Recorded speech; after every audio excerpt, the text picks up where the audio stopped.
Plant സെല്ലിൽ നിന്ന് DNA isolate ചെയ്യാനുള്ള ജനറൽ പ്രൊസീജിയർ നമ്മൾ കഴിഞ്ഞ വീഡിയോയിൽ പറഞ്ഞു. ഇന്ന് നമുക്ക് എക്സ്ട്രാക്ഷൻ കിറ്റ് യൂസ് ചെയ്തിട്ട് എങ്ങനെയാണ് DNA ഐസൊലേറ്റ് ചെയ്യാൻ നോക്കാം. അപ്പം ഇവിടെ നമുക്ക് ഈ ഓരോ കെമിക്കലും പ്രിപ്പയർ ചെയ്യുക, അത് സ്റ്റോർ ചെയ്യുക, അത് മെഷർ ചെയ്തെടുക്കുക, ഇങ്ങനത്തെ കുറേ സ്റ്റെപ്സ് നമുക്ക് ഒരു എക്സ്ട്രാക്ഷൻ കിറ്റ് യൂസ് ചെയ്ത് DNA ഐസൊലേറ്റ് ചെയ്യുമ്പോൾ നമുക്ക് ഒമിറ്റ് ചെയ്യാൻ സാധിക്കും. അങ്ങനെ വരുമ്പോൾ നമുക്ക് ടൈം കൺസപ്ഷൻ കുറയും, ടൈം ഒരുപാട് സേവ് ചെയ്യാനായിട്ട് സാധിക്കും. പക്ഷേ ഇതിൻ്റെ ഒരു പ്രശ്നം എന്താണെന്ന് വെച്ചാൽ കുറച്ച് കോസ്റ്റ്ലിയാണ്. ഓക്കെ, അപ്പം ഈ ഒരു എക്സ്ട്രാക്ഷൻ കിറ്റ് എന്ന് പറയുമ്പോൾ അതിൽ ഈ ഒരു DNA ഐസൊലേഷൻ ആവശ്യമായിട്ടുള്ള എല്ലാ ബഫറും ചെറിയ ചെറിയ ബോട്ടിലിൽ അവൈലബിൾ ആയിരിക്കും. പ്രൊസീജിയർ കൊടുത്തിട്ടുണ്ട്. അപ്പോൾ ആ ഒരു പ്രൊസീജിയർ നോക്കി ആ അളവിൽ അങ്ങ് ഓരോ കെമിക്കലും ആഡ് ചെയ്താൽ മതി, കുറച്ചും കൂടെ എളുപ്പമാണ്. ഓക്കെ, മാത്രമല്ല DNA ഐസൊലേറ്റ് ചെയ്ത് എടുക്കുന്ന DNAക്ക് ഉണ്ടാവാൻ സാധ്യതയുള്ള ഡാമേജ് കുറയ്ക്കാനായിട്ടും ഈ ഒരു മെത്തേഡ് ഹെൽപ്പ് ചെയ്യും. അതായത് എക്സ്ട്രാക്ഷൻ കിറ്റ് യൂസ് ചെയ്തിട്ട് DNA ഐസൊലേറ്റ് ചെയ്യുമ്പോൾ DNA ഡാമേജ് കുറയും. കാരണം എന്താണെന്ന് വെച്ചിട്ടുണ്ടെങ്കിൽ ഈ പ്രസിപ്പിറ്റേറ്റ് ചെയ്യുകയൊക്കെ ചെയ്യുമ്പോൾ നമ്മൾ ജനറൽ പ്രൊസീജിയറിൽ DNA എക്വസ് ലെയറിൽ നിന്ന് പ്രസിപ്പിറ്റേറ്റ് ചെയ്തിട്ടാണ് സെപ്പറേറ്റ് ചെയ്യുന്നത്. അപ്പോൾ ആ പ്രസിപ്പിറ്റേഷൻ നടക്കുമ്പോൾ ബോണ്ട് ബ്രേക്കിംഗ് ഉണ്ടാവും. DNAയിലുള്ള ഹൈഡ്രജൻ ബോണ്ട്സ് ബ്രേക്ക് ചെയ്യാനൊക്കെ ഉള്ള സാധ്യതയുണ്ട്. ഫോസ്ഫോഡൈസ്റ്റർ ബോണ്ടൊക്കെ ബ്രേക്ക് ചെയ്യാനുള്ള സാധ്യതയുണ്ട്. അപ്പം അത് ഒഴിവാക്കാനായിട്ട് ഈ എക്സ്ട്രാക്ഷൻ കിറ്റ് യൂസ് ചെയ്തുള്ള ഐസൊലേഷൻ ഹെൽപ്പ് ചെയ്യും. DNAക്കുള്ള എക്സ്ട്രാക്ഷൻ കിറ്റ്, DNA ഐസൊലേഷനുള്ള എക്സ്ട്രാക്ഷൻ കിറ്റ് പ്രൊവൈഡ് ചെയ്യുന്ന കുറച്ച് കമ്പനിയുടെ പേരുകളാണ് ഇവിടെ കൊടുത്തിട്ടുള്ളത്. എക്സ്ട്രാക്ഷൻ കിറ്റ് യൂസ് ചെയ്തിട്ട് DNA ഐസൊലേറ്റ് ചെയ്യുമ്പോൾ അതിൽ ഫോളോ ചെയ്യുന്നത് സ്പിൻ കോളം മെത്തേഡാണ്. അതിനായിട്ട് ബൈൻഡിങ് കോളം ട്യൂബാണ് ഉപയോഗിക്കുക. ഈ ബൈൻഡിങ് കോളം ട്യൂബിൽ ഒരു സിലിക്ക മെംബ്രെയിൻ ഉണ്ട്. ഈ പിക്ചറിൽ കാണിച്ചിട്ട് ആ ഒരു ഗ്രീൻ കളർ, അതാണ് സിലിക്ക മെംബ്രെയിൻ. അതിനൊരു കളക്ഷൻ ട്യൂബുണ്ട്. അപ്പോൾ ഈ സിലിക്ക മെംബ്രെയിൻ എന്തിനാന്ന് വെച്ചിട്ടുണ്ടെങ്കിൽ DNA റിയാക്ഷൻ മിക്സ്ചറിൽ നിന്ന് ഈ സിലിക്ക മെംബ്രെയിനിൽ ബൈൻഡ് ചെയ്യും. അപ്പോൾ ബാക്കി DNA ഒഴിച്ചുള്ള ബാക്കി കമ്പോണൻസ് മാത്രമാണ് താഴെ കളക്ഷൻ ട്യൂബിലേക്ക് പോവുക, സെൻട്രിഫ്യൂജ് ചെയ്യുമ്പോൾ പോവുക. അപ്പം ഇതിൻ്റെയും ആ ഒരു കളക്ഷൻ ട്യൂബ് എങ്ങനെയാണ് ഈ സ്പിൻ കോളം മെത്തേഡ് എന്ന് പറയുന്നത് വർക്ക് ചെയ്യണേന്നുള്ളത് മനസ്സിലാക്കാനുള്ള വീഡിയോൻ്റെ ലിങ്കും ഞാൻ ഈ വീഡിയോ താഴെയുള്ള ഡിസ്ക്രിപ്ഷനിൽ കൊടുത്തിട്ടുണ്ട്. അപ്പോൾ അതൊന്ന് നോക്കുക. അപ്പോൾ നിങ്ങൾക്ക് ക്ലിയർ ആവും എങ്ങനെയാണ് ഒരു റിയാക്ഷൻ മിക്സ്ചർ സ്പിൻ കോളം ട്യൂബിൽ നിന്ന്, ബൈൻഡിങ് കോളം ട്യൂബിൽ നിന്ന് കളക്ഷൻ ട്യൂബിലേക്ക് പോകുന്നു എന്നുള്ളത് ക്ലിയർ ആവും. എക്സ്ട്രാക്ഷൻ കിറ്റ് യൂസ് ചെയ്ത് DNA ഐസൊലേറ്റ് ചെയ്യുന്ന ജനറൽ സ്റ്റെപ്പാണിത്. ആദ്യം ലൈറ്റിംഗ് ബഫറാണ് ആഡ് ചെയ്യുക. അത് കഴിഞ്ഞാൽ binding buffer, then washing buffer, then dilution buffer. അപ്പോൾ കണ്ടില്ലേ, പ്രൊസീജിയർ വളരെ സിമ്പിളാണ്. പിന്നെ ഓരോ സ്റ്റെപ്പും എങ്ങനെയാണെന്ന് നമുക്ക് നോക്കാം. First step, homogenise the tissue with liquid nitrogen.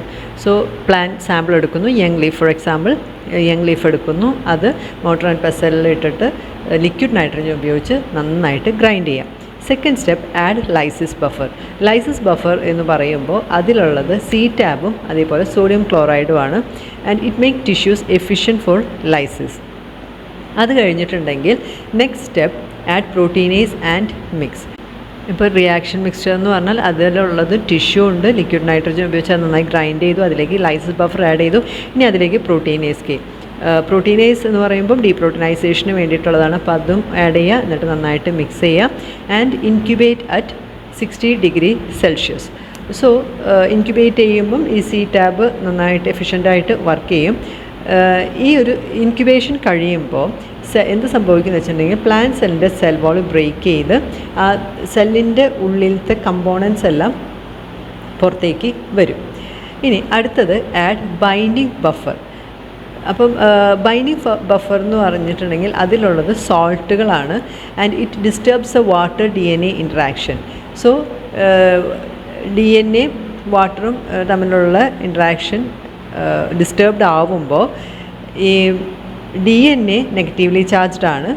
So it become bind to positively charged silica on binding column matrix. നേരത്തെ കാണിച്ച് ട്യൂബിലത്തെ ആ ഒരു പച്ച കളർ ഉള്ള ഭാഗം, അതാണ് സിലിക്ക മെംബ്രെയിൻ.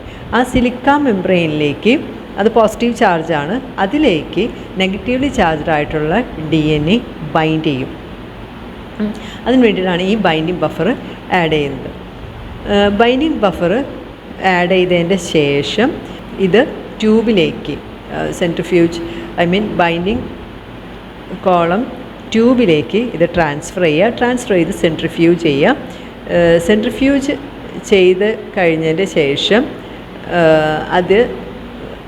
അതിലിപ്പം സെൻട്രിഫ്യൂജ് ചെയ്ത് കഴിയുമ്പം കളക്ഷൻ ട്യൂബിൽ ബാക്കി റിയാക്ഷൻ മിക്സ്ഡെടുത്ത് എല്ലാ കണ്ടൻറ്റും ഉണ്ടായിരിക്കും, പക്ഷേ DNA സിലിക്ക മെംബ്രെയിനിൽ ബൈൻഡ് ചെയ്ത് ഇരിക്കുന്നുണ്ടായിരിക്കും.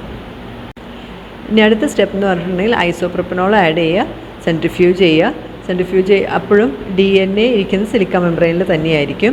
Then next is transfer the binding column to a new tube. എന്നിട്ട് അതായത് മുകളിലത്തെ ഭാഗം മാത്രം പുതിയൊരു കളക്ഷൻ ട്യൂബിലേക്ക് മാറ്റുക. Then add washing buffer, again centrifuge. So washing buffer എന്ന് പറഞ്ഞാൽ അതിൽ 70% എത്തനോളാണുള്ളത്. ഇമ്പ്യൂരിറ്റീസ് എല്ലാം വാഷ് ഓഫ് ചെയ്യാനായിട്ട് അത് ഹെൽപ്പ് ചെയ്യും. Discard the solution. Then add again washing buffer add 2-3 പ്രാവശ്യം വാഷിംഗ് ബഫർ ആഡ് ചെയ്തിട്ട് സെൻട്രിഫ്യൂജ് ചെയ്യുക. അങ്ങനെ വാഷിംഗ് സ്റ്റേജ് കഴിഞ്ഞിട്ടുണ്ടെങ്കിൽ ആ ബൈൻഡിങ് കോളത്തിനെ പുതിയൊരു കളക്ഷൻ ട്യൂബിലേക്ക് മാറ്റുക. കാരണം നെക്സ്റ്റ് സ്റ്റെപ്പ് എന്ന് പറയുന്നത് എല്യൂഷനാണ്. അതായത് ആ സിലിക്ക മെംബ്രെയിനിൽ ബൈൻഡ് ചെയ്തിരിക്കുന്ന DNA അതിൽ നിന്ന് സെപ്പറേറ്റ് ചെയ്ത് നമ്മൾ താഴെ കളക്ഷൻ ട്യൂബിലേക്ക് കളക്ട് ചെയ്ത് എടുക്കുകയാണ് ചെയ്യുന്നത്. അപ്പോൾ അതുകൊണ്ട് പുതിയൊരു കളക്ഷൻ ട്യൂബിലേക്ക് മാറ്റുക. എന്നിട്ട് അടുത്ത സ്റ്റെപ്പ് 13ാമത്തെ സ്റ്റെപ്പാണ് add elution buffer. Elution buffer എന്ന് പറയുമ്പോൾ TE ബഫറാണ്. TE ബഫർ എന്താ ചെയ്യുക? DNA ഡിസോൾവ് ചെയ്യാനുള്ള കഴിവ് അതിനുണ്ട്. സോ എല്യൂഷൻ ബഫർ എന്ത് ചെയ്യും? DNA സിലിക്ക മെംബ്രെയിനിൽ നിന്ന് സെപ്പറേറ്റ് ചെയ്ത് സെൻട്രിഫ്യൂജ് ചെയ്യുമ്പോൾ ബൈൻഡിങ് കോളം ട്യൂബിൽ നിന്ന് ഈ TE ബഫർ കളക്ഷൻ ട്യൂബിലേക്ക് എത്തും.